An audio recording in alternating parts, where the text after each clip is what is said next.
Hello guys, I'm Tom, and today we're going to take a look at the prototype, one of the most enigmatic and terrifying characters to ever emerge from the shadows of Playtime Company as secret laboratories, is known only as the prototype.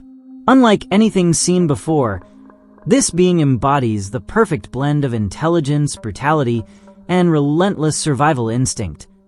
A force that evolves with every encounter and adapts beyond all expectations. What hides beneath its grotesque exterior is not just a monster, but a cunning mind that plays a deadly game of patience, manipulation, and power. That's why, in this video, I'll explain in detail the story and origins of the prototype. I'll begin with a summary of its story throughout the different games, then talk about its physical appearance, its personality, and its incredible known abilities and weaknesses. It all started with Elliot Ludwig, a brilliant inventor, a visionary obsessed with creating toys capable of bringing genuine happiness to children. His company, Playtime Company, quickly became a giant in the industry thanks to his creativity and innovation. But behind that success was a tragedy. At some point during the 1960s, Elliot suffered a devastating loss, the death of his young daughter. From that moment on, his entire worldview changed. He stopped making toys for fun and began searching for ways to defeat death. His grief drove him down an increasingly dark path. That's how the first experiments with the poppy flower were born, a plant said to have regenerative properties. Using a gel derived from it, Ludwig and his scientists attempted to bring dead organisms back to life. At first, they experimented on rats, without success, then on dolls, and finally, after many failures, they created the first version of Poppy, a living doll, but with no memory of her previous life. Elliot didn't manage to bring his daughter back, at least, not completely. Over the years, the obsession intensified. The company built a special facility called Playcare, an orphanage known as Home Sweet Home, which supposedly helped homeless children. But beneath the surface, Playtime Company was already an undercover lab, and the orphaned children became raw material for new experiments.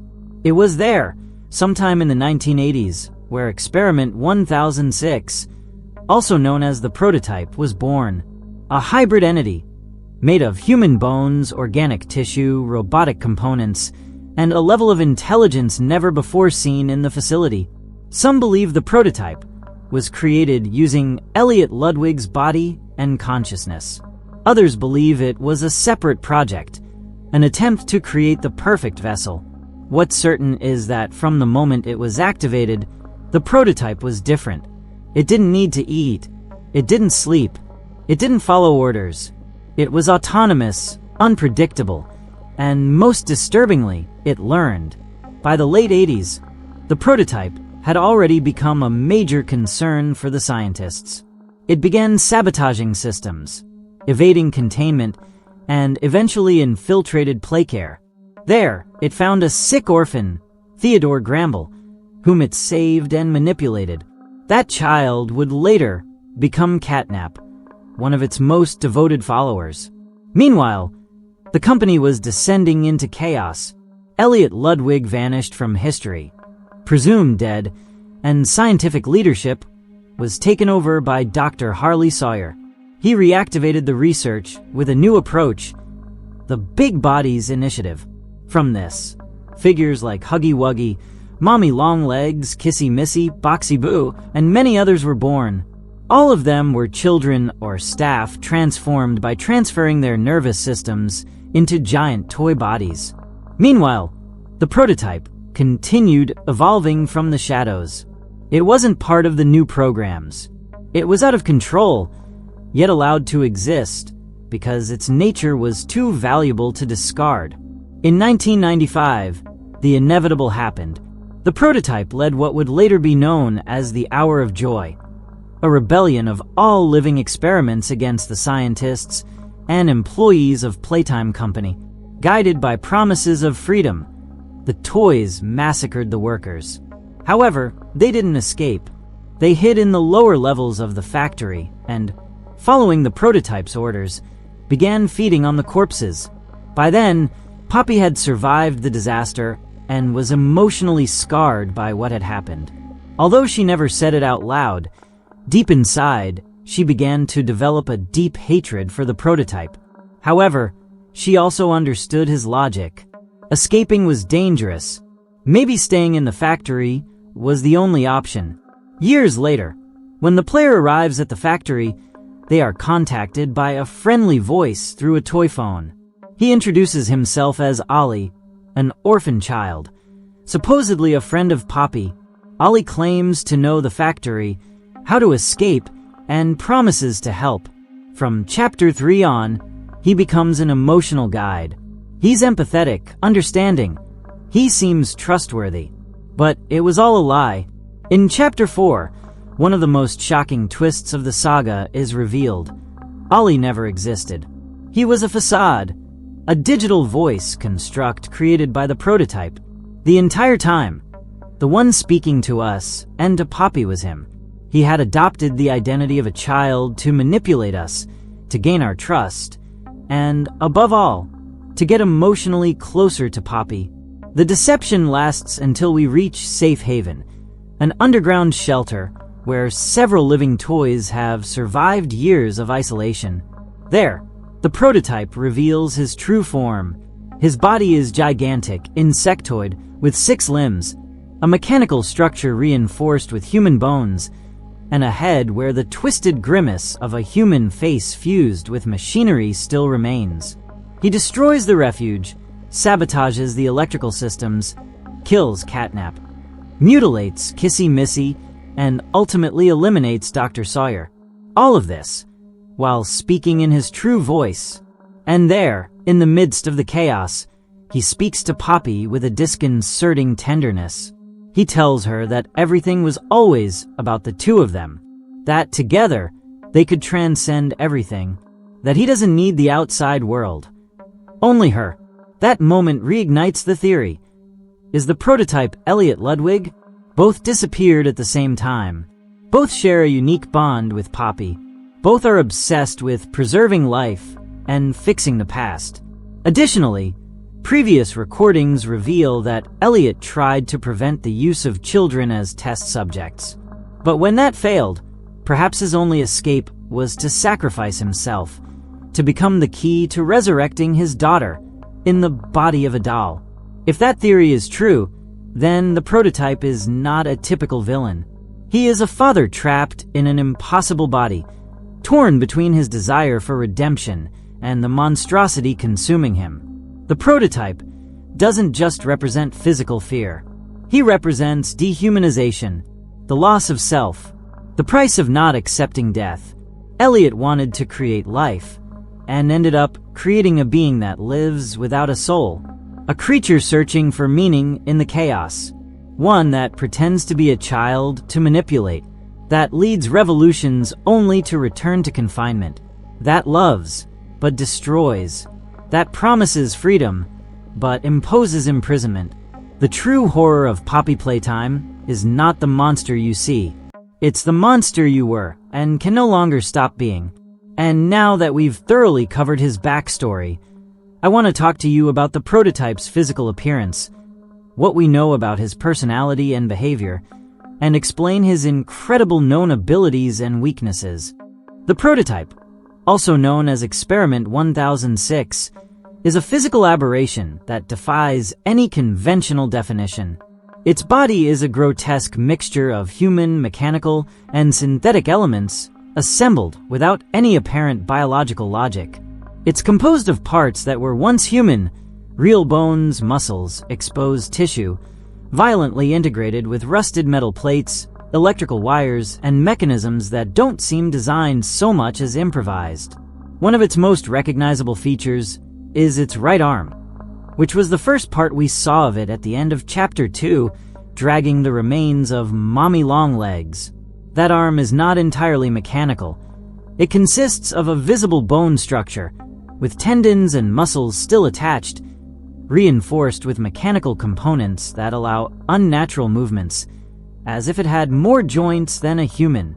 Its fingers are long and sharp, with metal and bone claws fused together, capable of piercing metal or flesh with ease. The most unsettling part is that each of its movements produces a deep creaking sound, an echo of dry bones and strained gears. That gives it away even when unseen. Its entire body is designed to be functional, not beautiful. Its shape could be considered vaguely humanoid, but distorted and stretched like a puppet forced to stand by taut cables. It moves erratically, like a creature that no longer remembers what it felt like to have a body of its own. In Chapter 4, it's revealed that it has at least 6 limbs, 2 main arms, 2 strong legs that allow it to move quickly, and 2 additional limbs that seem to serve tactical or defensive purposes, such as climbing walls or manipulating objects. Its torso is disproportionate, elongated, reinforced with external metal supports, and in many areas, the skin is entirely gone, revealing internal parts in a constant state of tension between the living and the dead. Its face, although rarely fully visible, is perhaps the most disturbing. It has no visible eyes, suggesting that it perceives its environment through means other than sight, sensors, echo, spatial memory. Its jaw appears to be an incomplete reconstruction, with human teeth interspersed with artificial gears, creating a broken, misaligned, almost mocking smile. At times, a dark metallic surface is seen covering the upper part of the skull, like a mask fused to the flesh, or perhaps a prosthetic keeping what's left of its original head together. When it speaks, its voice doesn't come out smoothly. It sounds filtered, distorted, as if its throat were made of old speakers connected to damaged tissue. The prototype doesn't walk like a person. It moves like an arthropod predator, sometimes crawling across ceilings or dragging itself along walls.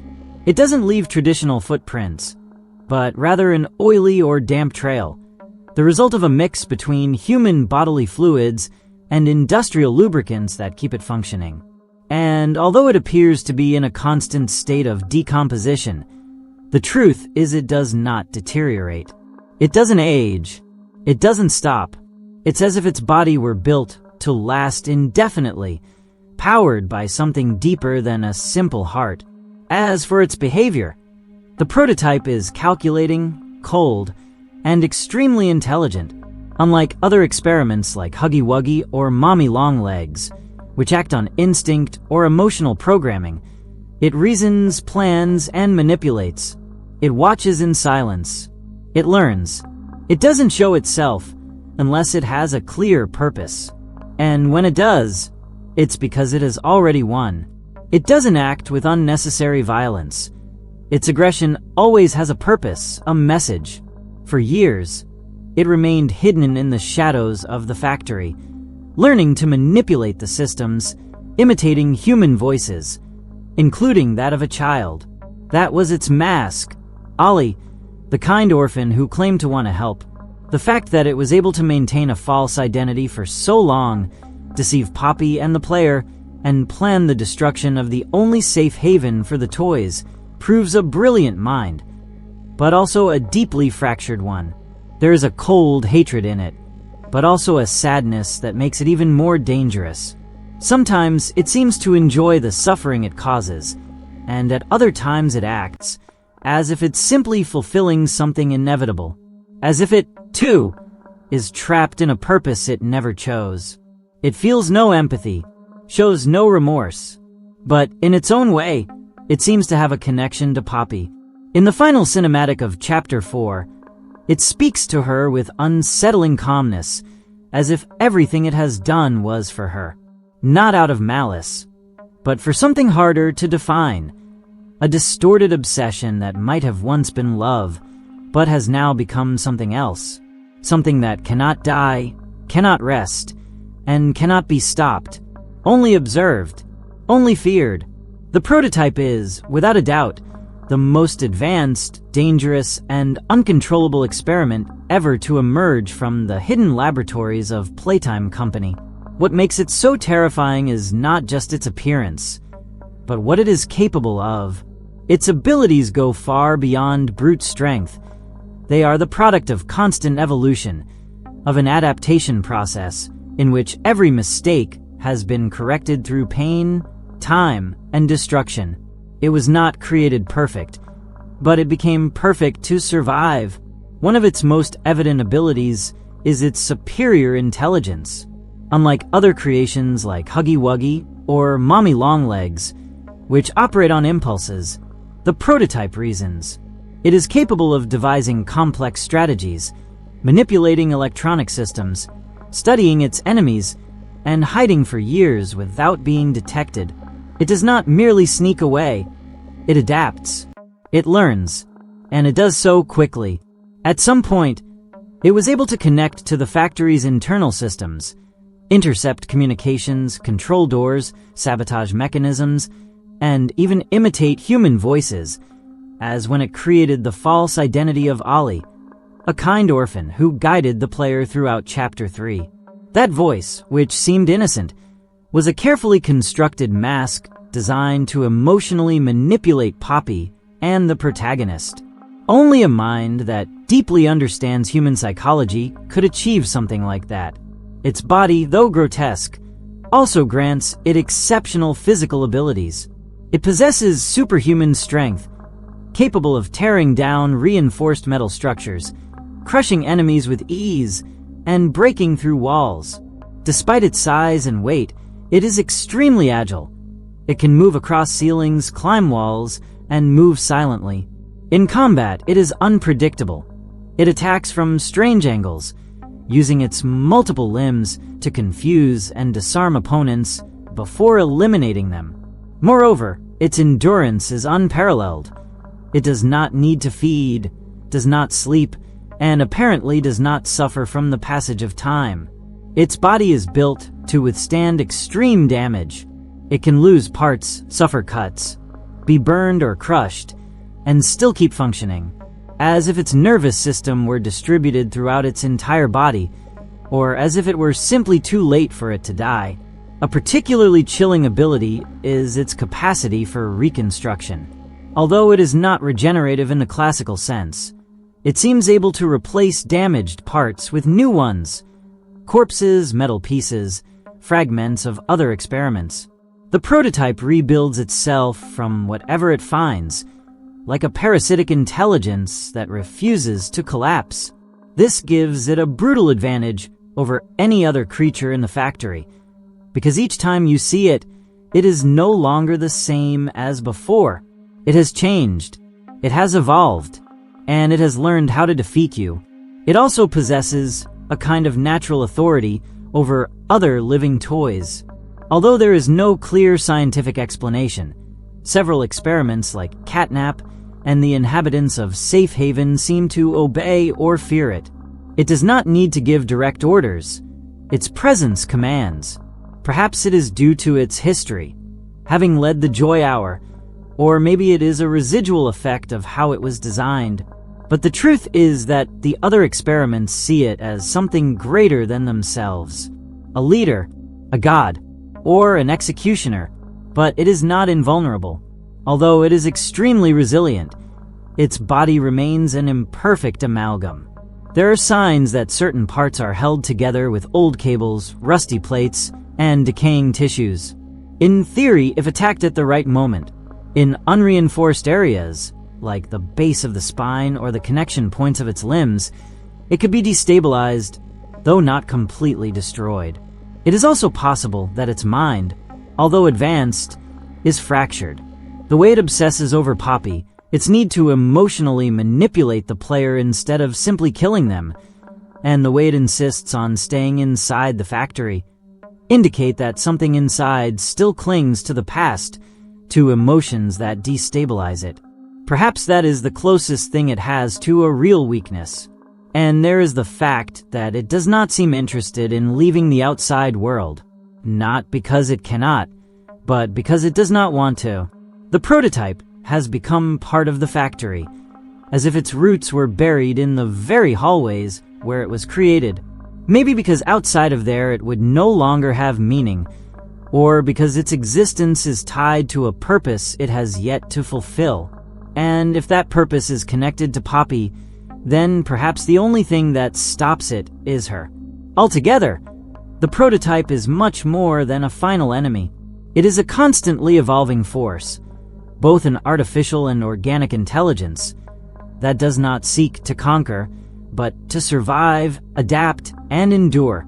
A living machine that learns from every mistake and does not repeat them.